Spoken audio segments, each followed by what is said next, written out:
യേശുവിൻ്റെ പരിശുദ്ധ നാമത്തിന് മഹത്വമുണ്ടാകുമാറാകട്ടെ. ഇയ്യോബിൻ്റെ പുസ്തകം 22-ാം അധ്യായത്തിലെ ഒരു ചോദ്യമാണ് നാം ചിന്തിച്ചു വരുന്നത്. 2-ാമത്തെ വാക്യവും 3-ാമത്തെ വാക്യവും നമുക്ക് ചേർത്ത് വായിക്കാം. മനുഷ്യൻ ദൈവത്തിന് ഉപകാരമായി വരുമോ? ജ്ഞാനിയായവൻ തനിക്ക് തന്നെ ഉപകരിക്കുകയുള്ളൂ.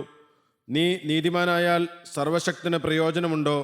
നീ നിഷ്കളങ്കനായി നടക്കുന്നതിനാൽ അവന് ലാഭമുണ്ടോ? ദൈവത്തിന് സ്തോത്രം.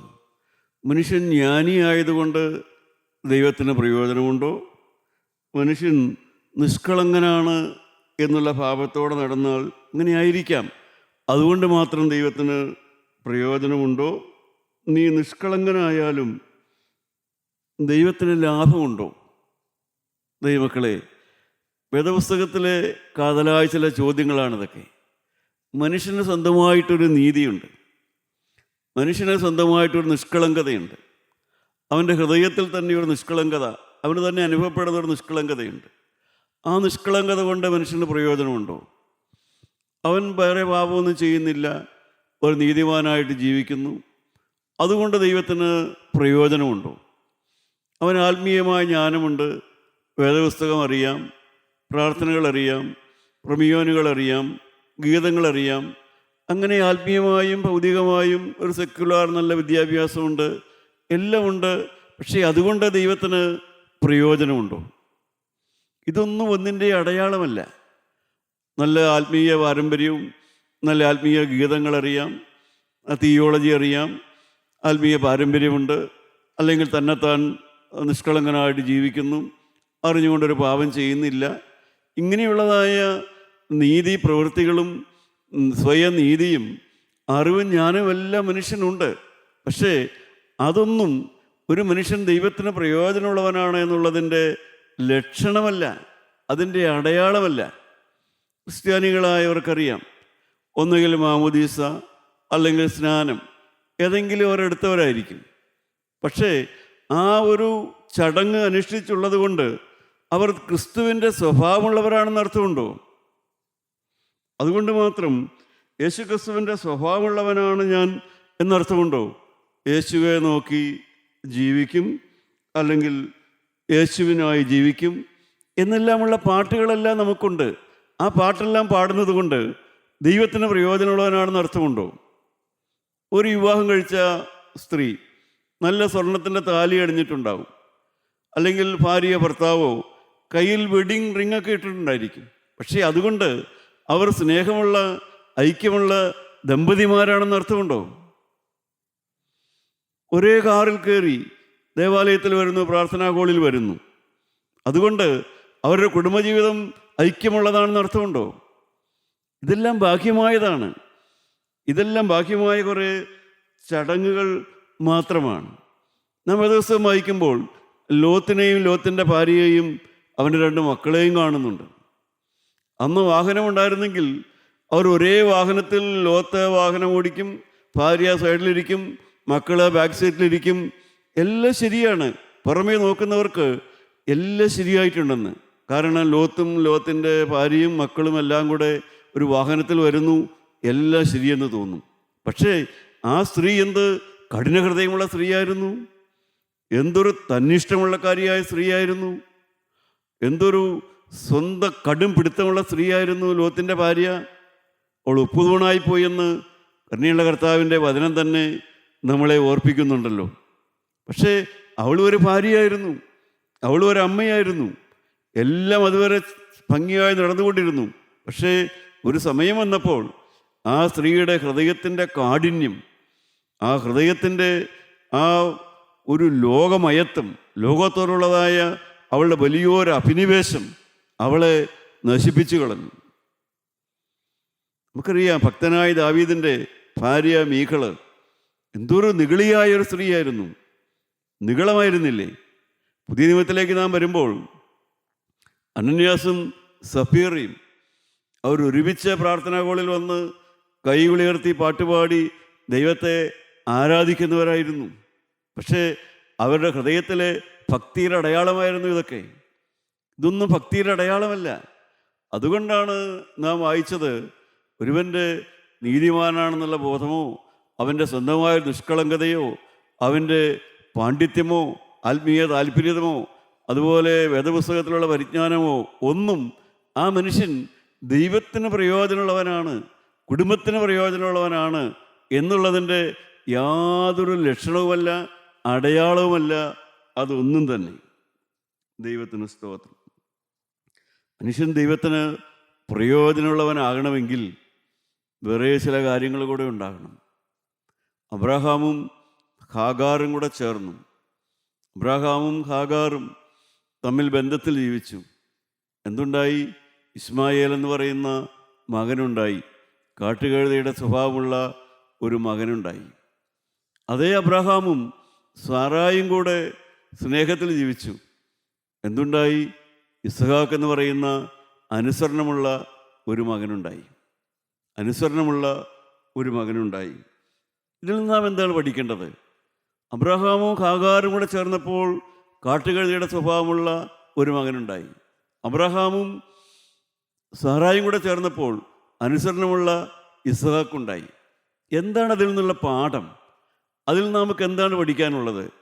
ഭാര്യ ഭർത്താക്കന്മാർ തമ്മിൽ ഐക്യമുള്ളവരും സ്നേഹമുള്ളവരും വിശ്വാസമുള്ളവരുമാണെങ്കിൽ അതെല്ലാം തലമുറയുടെ സ്വഭാവത്തിൽ പ്രകടമായി കാണും.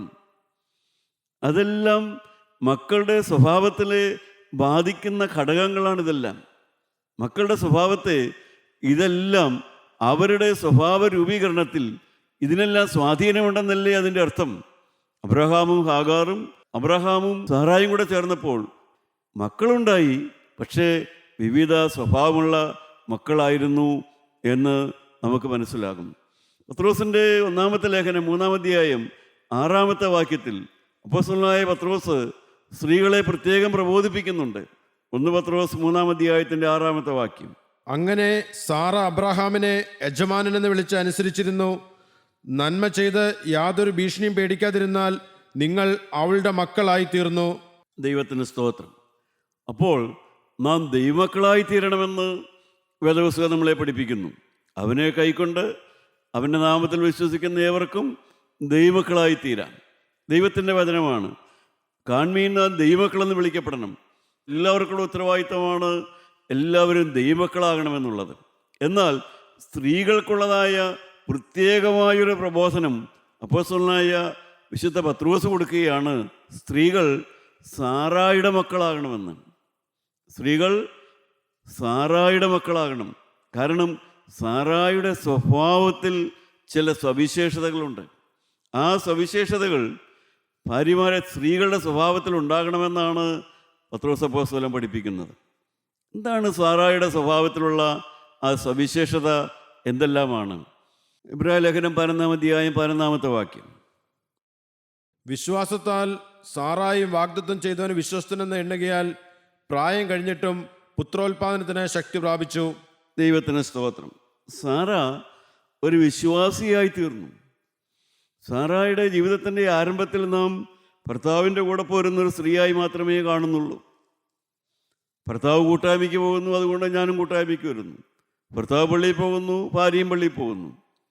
ഭർത്താവ് ദൈവമക്കളോടുമായിട്ടുള്ള നല്ല സഖിത്വമുണ്ട്, അതുപോലെ ഭാര്യയും ദൈവമക്കളുമായിട്ടുള്ള ഒരു സഖിത്വമെല്ലാം ഉണ്ട്. ഭർത്താവിൻ്റെ ഒരു ആത്മീയം, ഭർത്താവിനെ അനുകരിക്കുന്ന ഒരു ആത്മീയം, തന്നെത്താൻ ഒരു ആത്മീയമൊന്നുമില്ല, തന്നെത്താൻ ഒരു നിശ്ചയമൊന്നുമില്ല, തന്നെത്താനുള്ള സമർപ്പണമൊന്നുമില്ല. ഭർത്താവിനോട് ചേർന്ന് നടക്കുന്ന ഒരു സ്ത്രീ. ഇതെല്ലാം നമുക്ക് ഈ തലമുറയിലും കാണാൻ സാധിക്കും. ഭർത്താവ് കൂട്ടായ്മയ്ക്ക് പോകുന്നു, അതുകൊണ്ട് കൂട്ടായ്മയ്ക്ക് പോകുന്നു. ഭർത്താവ് വണ്ടിയെടുത്ത് ഏതായാലും പോകും, എന്നാൽ പിന്നെ ഞാനും മക്കളും കൂടി അങ്ങ് പോയേക്കാം എന്ന് ധരിച്ച് ദൈവത്തിൻ്റെ വചനം കേൾക്കാനും ദൈവത്തിൻ്റെ വേലയ്ക്കും ആരാധനയ്ക്കെല്ലാം പോകുന്നതായ ദമ്പതികളെ നമുക്ക് കാണാൻ സാധിക്കും. ഭാര്യ ഏതായാലും പോകും, എന്നാൽ പിന്നെ ഭാര്യയ്ക്ക് കൂട്ടായിട്ട് ഞാനും പോയേക്കാം. ഞാനങ്ങനെയാണ്. ഞാനിന്ന് കുറ്റബോധത്തോടെ ഓർക്കുകയാണ്. ഞാൻ ദൈവവചനം കേൾക്കാൻ ആദ്യകാലത്ത് വരുന്നത് എൻ്റെ സ്വന്തം ഇഷ്ടം കൊണ്ട് വരുന്ന ഒരാളായിരുന്നില്ല. സ്വന്തമായി എനിക്ക് താല്പര്യമൊന്നും ഉണ്ടായിരുന്നില്ല. പക്ഷേ ഭാര്യയോട് ഇഷ്ടമായിരുന്നു. പക്ഷേ ഭാര്യ പോകുന്നു, എന്നാൽ മാസത്തിൽ ഒരു ദിവസം ഞാനൊന്ന് പോയേക്കാം. പല ദിവസങ്ങളിൽ യോഗമുണ്ട്, എല്ലാ യോഗത്തിനൊന്നും ഞാൻ പോകുകയില്ല. എന്നാൽ ഭാര്യ പോകുന്നത് കൊണ്ട് ഭാര്യയുടെ കൂടെ ഒരു ദിവസം ദൈവവചനം കേൾക്കാൻ പോകാം. അത്രയുമുള്ള സമർപ്പണമേ എനിക്കുണ്ടായിരുന്നുള്ളൂ. ദൈവമക്കളെ, തെറ്റാണെന്നല്ല പറയുന്നത്, പക്ഷേ അത്രയും ഉണ്ടായിരുന്നുള്ളൂ സാറായിക്ക്. ആ സമർപ്പണ അത്രയുമുള്ള ആ കുറവുള്ള കാലത്ത് അവൾ അബ്രാഹാമിനോട് കൂടെ ജീവിച്ചു. ഇസ്ഹാക്ക് ഉണ്ടായില്ല, ഇസ്ഹാക്ക് ജനിച്ചില്ല. തന്നെത്താൻ സമർപ്പണമില്ലാത്ത കാലത്ത് ദമ്പതിമാരായി ജീവിച്ചാലും ശരി, അനുഗ്രഹീത തലമുറയുണ്ടായില്ല. അവിടെ ഒരു സമാധാന ഗ്രഹമുണ്ടായില്ല. അങ്ങനെ തന്നെത്താൻ സമർപ്പണമില്ലാത്ത കാലം, ഒരാൾക്കൊരു സമർപ്പണമുണ്ട്, പക്ഷേ മറ്റേയാൾക്കില്ല. അങ്ങനെ ജീവിച്ച കാലത്ത് ആ കുടുംബത്തിൽ ഐക്യമുണ്ടായില്ല. ആ കുടുംബത്തിൽ കോലാഹലമായിരുന്നു. ആ കുടുംബത്തിൽ അന്യോന്യ വിദ്വേഷമായിരുന്നു, ഭീഷണി വാക്കുകളായിരുന്നു. എന്നാൽ സാറ വിശ്വാസിയായി. വേദപുസ്തകം പറയുന്നു, 11-ാം അധ്യായം 11-ാമത്തെ വാക്യം, എബ്രായ ലേഖനം, വിശ്വാസത്താൽ സാറായും വാഗ്ദത്തം ചെയ്തതിന് വിശ്വസ്തനെന്ന് എണ്ണുകയാൽ പ്രായം കഴിഞ്ഞിട്ടും പുത്രോത്പാദനത്തിന് ശക്തി പ്രാപിച്ചു. സാറ തന്നെത്താന് ദൈവത്തെ പിടിച്ചു. സാറ തന്നെത്താന് വിശ്വസിച്ചു. ഒരു ജീവനുള്ള ദൈവമുണ്ടെന്നും എൻ്റെ ഭർത്താവിനെ വിളിച്ച ദൈവം ജീവനുള്ള ദൈവമാണെന്നും ആ ദൈവം എന്നെയും വിളിക്കുന്നുവെന്നും ആ ദൈവത്തിന് വേണ്ടി ഞാൻ സമർപ്പണമെടുക്കണമെന്നും അവൾ തന്നെത്താൻ തീരുമാനമെടുത്തു. സാറ ദൈവത്തെ വിശ്വസിച്ചു. അവൾക്ക് എല്ലാ ശക്തിയും തിരിച്ചു കിട്ടി. അവൾക്ക് നഷ്ടപ്പെട്ടിരുന്നതായ ആ യൗവനം, പുത്രോത്പാദനത്തിനുള്ളതായ കഴിവ് എല്ലാം അവൾക്ക് തിരിച്ചു കിട്ടി. എൻ്റെ പ്രിയപ്പെട്ടവരെ, അതുവരെ ഇവർ ദമ്പതിമാരായിരുന്നില്ലേ? അതുവരെ ഇവർ ഒരുമിച്ച് കുടുംബ പ്രാർത്ഥനയൊക്കെ ഉണ്ടായിരുന്നില്ലേ? എല്ലാം ഉണ്ടായിരുന്നു. അബ്രഹാം പ്രാർത്ഥിക്കും, ഭാര്യയും അവിടെ ഇരുന്ന് പ്രാർത്ഥിക്കും, എല്ലാവരും പാട്ട് പാടും, പ്രാർത്ഥിക്കും, എല്ലാം ഉണ്ട്. പക്ഷേ അനുഭവങ്ങളുണ്ടായില്ല. അനുഭവങ്ങൾ ഉണ്ടാകണമെങ്കിൽ തന്നെത്താൻ സമർപ്പണം ഉണ്ടാകണം. ഭാര്യയ്ക്ക് സമർപ്പണം ഉണ്ടാകണം, ഭർത്താവിന് സമർപ്പണം ഉണ്ടാകണം, മക്കൾക്ക് വ്യക്തിപരമായ സമർപ്പണം ഉണ്ടാകണം.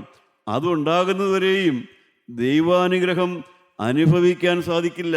സമാധാനമുള്ള ഒരു കുടുംബം പോലും നമുക്ക് അനുഭവിക്കാനായിട്ട് സാധിക്കില്ല.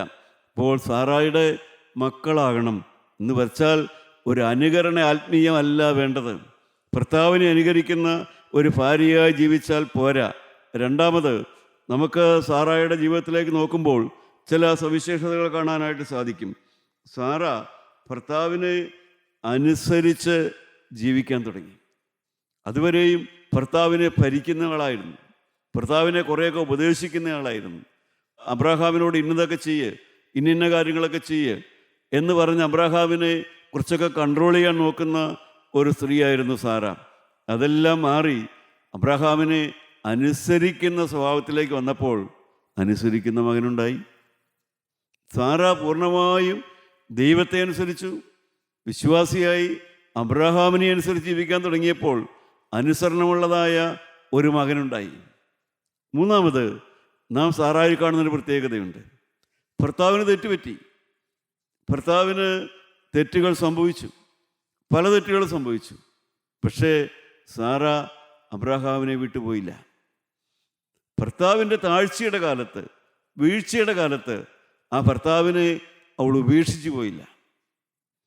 ഇന്ന് അനേകർക്കും പാളിച്ചു വരുന്ന അവിടെയെല്ലാമാണ്. മനഃപൂർവ്വം വിട്ടുപോയില്ലെങ്കിലും ഹൃദയം കൊണ്ട് ഭർത്താവിനെ കുറവുള്ളവനായി കണക്കാക്കും, കഴിവില്ലാത്തവനായി കണക്കാക്കും, ഒന്നിനും കൊള്ളാത്തവനായി കണക്കാക്കും, മറ്റുള്ളവരോട് താരതമ്യപ്പെടുത്തി കഴിവില്ലാത്തവനായിട്ട് കണക്കാക്കും. എൻ്റെ പ്രിയപ്പെട്ടവരെ, ചിലരെ വിട്ടുപോകും. സമ്പത്തിൻ്റെ കാലത്ത്, പ്രതാപത്തിൻ്റെ കാലത്ത്, നല്ല ആരോഗ്യമുള്ള കാലത്ത് ഭർത്താവിനോട് ചേർന്ന് ജീവിച്ച എത്രയോ ഭാര്യമാർ ഭർത്താവിന് സ്കിൻ ഡിസീസ് വന്നപ്പോൾ ഭർത്താവിനെ വിട്ടുപോയി. അല്ലെങ്കിൽ ഭർത്താവിന് താഴ്ച വന്നപ്പോൾ അവൾ പിണങ്ങി, അവൾക്ക് തൃപ്തിക്കുറവായി, ഇഷ്ടക്കുറവായി, ഭിന്നതയായി. പ്രിയപ്പെട്ടവരെ, നിങ്ങൾ സാറായുടെ മക്കളാകണം. ഇതാണ് അപ്പോസ്തലനായ വിശുദ്ധ പത്രോസിന് സ്ത്രീകളോട് പറയാനുള്ളത്. നിങ്ങൾ തന്നെത്താൻ ദൈവത്തെ പിടിക്കണം. രണ്ടാമത്, നിങ്ങൾ ഭർത്താവിൻ്റെ താഴ്ചയുടെ കാലത്ത്, വീഴ്ചയുടെ കാലത്ത് അവനെ ഉപേക്ഷിച്ച് പോകരുത്. മൂന്നാമത്, നിങ്ങൾ വിശ്വാസികളായി നിങ്ങൾ ഭർത്താവും ഭാര്യയും തമ്മിൽ പൂർണ്ണ ഐക്യത്തിലും ഒരു ഹാർമോണിയസ് ലൈഫിലേക്ക് വരുമ്പോഴാണ് സമാധാനമുള്ള, അനുസരണമുള്ള മക്കളുണ്ടാകുന്നതെന്ന് വേദപുസ്തകം പഠിപ്പിക്കുന്നു. അതാണ് കുടുംബസമാധാനം, കുടുംബത്തിൽ ഐക്യം. സ്വർഗം പോലെയുള്ള കുടുംബം എന്നെല്ലാം അനുഗ്രഹീത സുവിശേഷകനായ യോഹന്നാൻ സർ പറയാറുണ്ട്, നിങ്ങളുടെ കുടുംബം ഒരു സ്വർഗമാകണമെന്ന്. അബ്രാഹാമിൻ്റെ കുടുംബം സ്വർഗമായപ്പോൾ സ്വർഗം ആ കുടുംബത്തിൽ പ്രവർത്തിച്ചു. അബ്രാഹാമിൻ്റെ കുടുംബം സ്വർഗമായത് അബ്രാഹാമിനെ ദൈവം വിളിച്ച കാലത്തല്ല, അബ്രാഹാമിൻ്റെ വാർദ്ധക്യത്തിൽ, അബ്രഹാമിൻ്റെ സകല കഴിവും പോയപ്പോൾ, സാറായുടെ കഴിവെല്ലാം പോയപ്പോൾ അബ്രഹാമിൻ്റെ കുടുംബം പൂർണ്ണമായും ഒരു സ്വർഗമായി അത്. അപ്പോൾ അവിടെ അനുഗ്രഹീതരായ മക്കൾ പിറക്കാൻ തുടങ്ങി. പ്രയോജനമുള്ള ഒരു കുടുംബമായി, ദൈവത്തിന് പ്രയോജനമുള്ള ഒരു കുടുംബമായി. എൻ്റെ പ്രിയപ്പെട്ടവരെ, നിങ്ങളുടെ കുടുംബം ദൈവത്തിന് പ്രയോജനമുള്ള കുടുംബമാണോ? നിങ്ങളുടെ കുടുംബജീവിതം ദൈവത്തിന് പ്രവർത്തിക്കാൻ തക്കതായ ഒരു കുടുംബജീവിതമാണോ?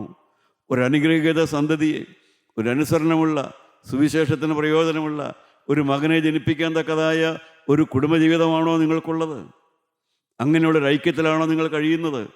അബ്രഹാം മകനെ പഠിപ്പിച്ചു. ഉൽപ്പത്തി പുസ്തകം 22-ാം അധ്യായത്തിൻ്റെ 7-ാമത്തെ വാക്യം വായിക്കാം.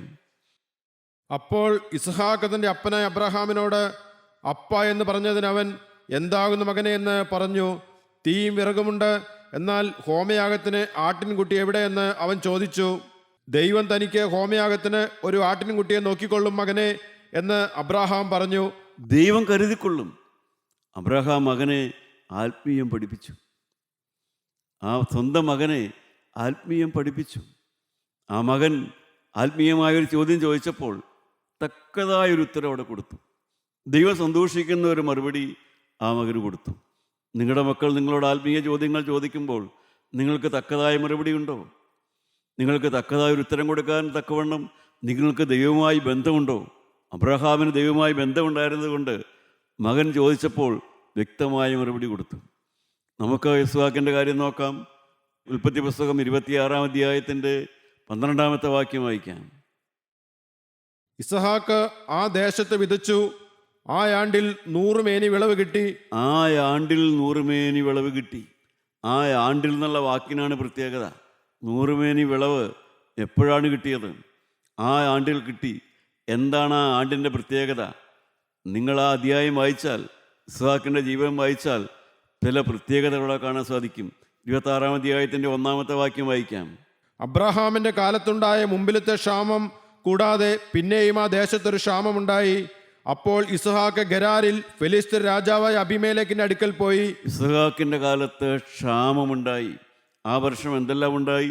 ഒന്നാമത് ഇസ്ഹാക്കിന് ക്ഷാമമുണ്ടായി. രണ്ടാമത് 7-ാമത്തെ വാക്യം വായിക്കാം. അങ്ങനെ ഇസ്ഹാക്ക് ഗരാരിൽ പാർത്തു. ആ സ്ഥലത്ത് ജനം അവന്റെ ഭാര്യയെക്കുറിച്ച് അവനോട് ചോദിച്ചു. അവൾ എൻ്റെ സഹോദരി എന്ന് അവൻ പറഞ്ഞു. റിബേക്ക സൗന്ദര്യമുള്ളവളാകൊണ്ട് ആ സ്ഥലത്തെ ജനം അവളുടെ നിമിത്തം തന്നെ കൊല്ലാതിരിക്കേണ്ടതിന് അവൾ എൻ്റെ ഭാര്യ എന്ന് പറവാൻ അവൻ ശങ്കിച്ചു. ദൈവത്തിന് സ്തോത്രം. ഇസ്ഹാക്കിന് തെറ്റുപറ്റി. 10-ാമത്തെ വാക്യം വായിക്കാം. അപ്പോൾ അബിമേലേക്ക്, നീ ഞങ്ങളോട് ഈ ചെയ്തതെന്ത്? ജനത്തിൽ ആരെങ്കിലും നിന്റെ ഭാര്യയോടുകൂടെ ശയിപ്പാനും നീ ഞങ്ങളുടെ മേൽ കുറ്റം വരുത്തുവാനും സംഗതി വരുമായിരുന്നുവല്ലോ എന്ന് പറഞ്ഞു. ദൈവത്തിന് സ്തോത്രം. ഇസ്ഹാക്ക് ഇളിഭ്യനായിപ്പോയി. മറ്റുള്ളവർ ക്ഷയം വച്ചു. 3 കാര്യങ്ങൾ സംഭവിച്ചു ആ ആണ്ടിൽ. ഒന്നാമത് ക്ഷാമം വന്നു, രണ്ടാമത് പാപം വന്നു, മൂന്നാമത് ഇളിഭ്യനായിപ്പോയി. സെൽഫ് പിറ്റി. എൻ്റെ പ്രിയപ്പെട്ടവരെ, എല്ലാ തരത്തിലും ഇസ്ഹാക്ക് ക്ഷീണിച്ചു പോയൊരു കാലം. ഭൗതികമായി ക്ഷീണിച്ചു, ആത്മീയമായി ക്ഷീണിച്ചു, പരിഹാസപാത്രമായിപ്പോയി, കഴിവില്ലാത്തവനായിപ്പോയി, നാട്ടുകാരുടെ മുമ്പിൽ പരസ്യമായി കഴിവില്ലാത്തൊരു ഭർത്താവ്, സാമർഥ്യമില്ലാത്തൊരു ഭർത്താവ്. ഭാര്യയ്ക്ക് പോലും മനസ്സിലായി സാമർഥ്യമില്ലാത്ത ഒരു ഭർത്താവ്. ദൈവമക്കളെ, 3 തിരിച്ചടികൾ നേരിട്ട ഒരു വർഷം. ഒന്നാമത് ക്ഷാമം, രണ്ടാമത് പാപം, മൂന്നാമത് ഇളിഭ്യനായിത്തീർന്ന ആ വർഷം. അങ്ങനെ എല്ലാ തരത്തിലും തകർന്ന ആ വർഷമാണ്. ഇസ്ഹാക്ക് വിതച്ചു. ഇസ്ഹാക്കിന് 100 മേനി വിളഞ്ഞു. എൻ്റെ പ്രിയപ്പെട്ടവരെ, ഇതാണ് ഇയ്യോബ് പ്രയോജനമുള്ളവനായിത്തീർന്നു. ജീവനുള്ള ദൈവം കൈവിടുന്നവനല്ല, അവൻ മറക്കുന്നവനല്ല. എല്ലാ തരത്തിലും തകർന്നു പോയ ആ വർഷം ദൈവം ഇയ്യോബിനെ ഓർത്തു. എൻ്റെ പ്രിയപ്പെട്ടവരെ, നിങ്ങളെ ഓർക്കുന്നൊരു ദൈവമുണ്ട്. എല്ലാ തരത്തിലും തകർന്നുപോയി. എല്ലാം അടിക്കടി എല്ലാം ഒരൊറ്റ വർഷം തന്നെ എല്ലാ പരാജയവും നേരിട്ടപ്പോൾ ദൈവം അവനെ നിരാശയിലേക്ക് വിടുകയല്ല ചെയ്തത്, ഉയർത്തിയെടുക്കുന്നൊരു ദൈവം. എന്നെ കേൾക്കുന്ന പ്രിയപ്പെട്ടവരെ, നിങ്ങൾ തോറ്റ വർഷമാണോ? നിങ്ങൾ പരാജയപ്പെട്ട വർഷമാണോ? സ്കൂളിൽ തോറ്റ വർഷമാണോ? കുഞ്ഞുങ്ങളെ, നിങ്ങളെ ഉയർത്തിയെടുക്കാനൊരു ദൈവമുണ്ട്. കുടുംബജീവിതത്തിൽ പരാജയം വന്നൊരു വർഷമാണോ? പാപം വന്നു പോയൊരു വർഷമാണോ? ഇളിപ്പിനായി തീർന്നൊരു വർഷമാണോ? എൻ്റെ പ്രിയപ്പെട്ടവരെ, ഇൻഫീരിയോറിറ്റി കോംപ്ലക്സ് കൊണ്ട് വിഷമിക്കുന്ന ഒരു വ്യക്തിയായിരുന്നു. ഇതെല്ലാമായിരുന്നു ഇയ്യോബ്. എന്നാൽ ഇയ്യോബ് വിതച്ചപ്പോൾ 100 മേനി വിളവ് കിട്ടി. നിനക്കും ഭാവിയുണ്ട്, നിനക്കും അനുഗ്രഹമുണ്ട്, നിനക്കും ഇനിയും നന്മയുണ്ട്. നിൻ്റെ എല്ലാ വീഴ്ചകളിൽ നിന്ന് ഉയർത്തിയെടുക്കുന്നൊരു ദൈവമുണ്ട്. അതാണ് ഇസ്ഹാക്കിൻ്റെ ജീവിതം നമുക്ക് മനസ്സിലാക്കി തരുന്നു. അവിടെ വീഴ്ചയുടെ കാലത്ത് നിരാശയില്ലാതെ ഇസ്ഹാക്ക് നിന്നു. ദൈവം അനുഗ്രഹം കൊടുത്തു. നമുക്ക് യാക്കോബിൻ്റെ ജീവിതത്തിലേക്ക് നോക്കാം. അതിൻ്റെ 32-ാം അധ്യായം 26-ാമത്തെ വാക്യം വായിക്കാം. എന്നെ വിടുക, ഉഷസ്സുദിക്കുന്നുവല്ലോ എന്ന് അവൻ പറഞ്ഞതിന്, നീ എന്നെ അനുഗ്രഹിച്ചല്ലാതെ ഞാൻ നിന്നെ വിടുകയില്ല എന്ന് അവൻ പറഞ്ഞു. ദൈവത്തിന് സ്തോത്രം. യാക്കോബിൻ്റെ ജീവിതം നാം കാണുന്നു. യാക്കോബ് ദൈവത്തോട് മല്ലി പിടിക്കുന്നു. എന്താണ് ഇതിൻ്റെ അർത്ഥം? ഒരപ്പനും ആ അപ്പൻ്റെ 4 വയസ്സുള്ള മകനും കൂടെ ഗുസ്തി പിടിച്ചാൽ ആര് ജയിക്കും പ്രിയപ്പെട്ടവരെ? ഒരപ്പനും അപ്പൻ്റെ 4 വയസ്സുള്ള മകനും കൂടെ ഗുസ്തി പിടിച്ചാൽ ആര് ജയിക്കും? അപ്പൻ ജയിക്കുവോ മകൻ ജയിക്കുവോ? നമുക്കറിയാം, തീർച്ചയായും മകനെ ജയിക്കുകയുള്ളൂ. യാക്കോബ് ജയിക്കുകയാണ്. അവിടെ യാക്കോബ് ജയിക്കുകയാണ്. യാക്കോബിന് അനുഗ്രഹം കിട്ടിയേ പറ്റൂ.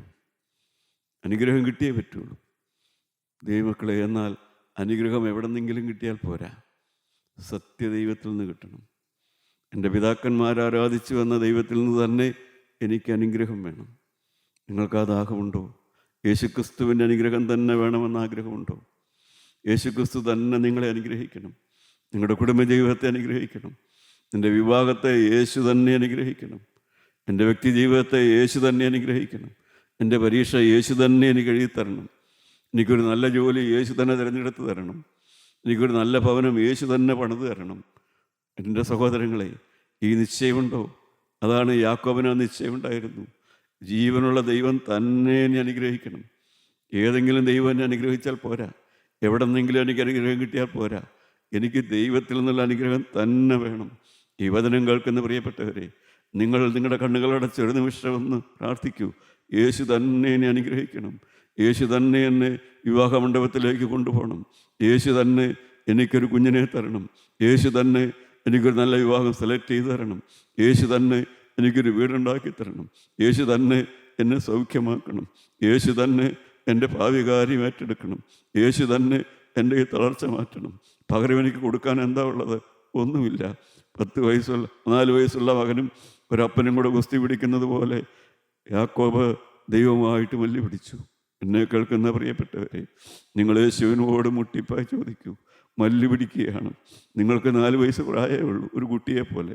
അപ്പനോട് മല്ലി പിടിക്കുക. അപ്പ തന്നേ പറ്റൂ, തന്നേ പറ്റൂ, ജയിപ്പിച്ചേ പറ്റൂ, അനുഗ്രഹിച്ചേ പറ്റൂ. എനിക്ക് ഒഴിവാക്കാൻ പറ്റില്ല അപ്പ, തന്നേ പറ്റൂ. എൻ്റെ പ്രിയപ്പെട്ടവരെ, വിശ്വാസികളായി നിങ്ങൾ ദൈവത്തോട് മല്ലി പിടിക്കുന്നവരാണ്.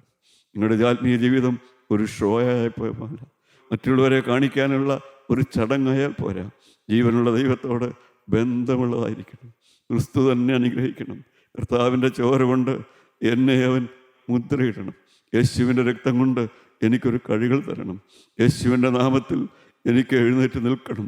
ക്രിസ്തുവിൻ്റെ നാമത്തിൽ എനിക്ക് തല ഉയർത്തി നിൽക്കണം. ആർക്കെല്ലാം ആഗ്രഹമുണ്ട്? മുട്ടിപ്പായി പ്രാർത്ഥിച്ചാൽ കിട്ടും പ്രിയപ്പെട്ടവരെ. കൊടുക്കുന്നവനാണ് ഈ ദൈവം. സൗജന്യമായി കൊടുക്കുന്ന യേശുവിൻ്റെ മുമ്പിൽ നമുക്ക് വിനയപ്പെടാം. അപ്പാ, നീ തന്നെ എന്നെ അനുഗ്രഹിക്കണം. എൻ്റെ ഈ വീഴ്ചയുടെ കാലത്ത് ഇസ്ഹാക്കിനെ പോലെ ഞാൻ എളിപ്പനായിപ്പോയി. കൂട്ടുകാരുടെ മുമ്പിൽ, ചാർച്ചക്കാരുടെ മുമ്പിൽ, പരിചയക്കാരുടെ മുമ്പിൽ, ഒളിക്സിൻ്റെ മുമ്പിലെല്ലാം ഞാൻ തോറ്റുപോയ ഈ പരീക്ഷയിൽ എനിക്ക് ജയം തരണം. ഈ സമയത്ത് എനിക്കൊരു പ്രത്യേക ജയം നീ തരണം. പകരം എനിക്കൊന്നും തരാനില്ല. എൻ്റെ ജീവിതം നിനക്കായി സമർപ്പിക്കുന്നു. എൻ്റെ ഭാവി നിനക്കായി ഏൽപ്പിക്കുന്നു. അനുഗ്രഹിക്കണമേ. ഞാൻ എന്നും നിൻ്റെ അടിമയായി ജീവിക്കും. ദൈവനാമം മഹത്വപ്പെടുമാറാകട്ടെ.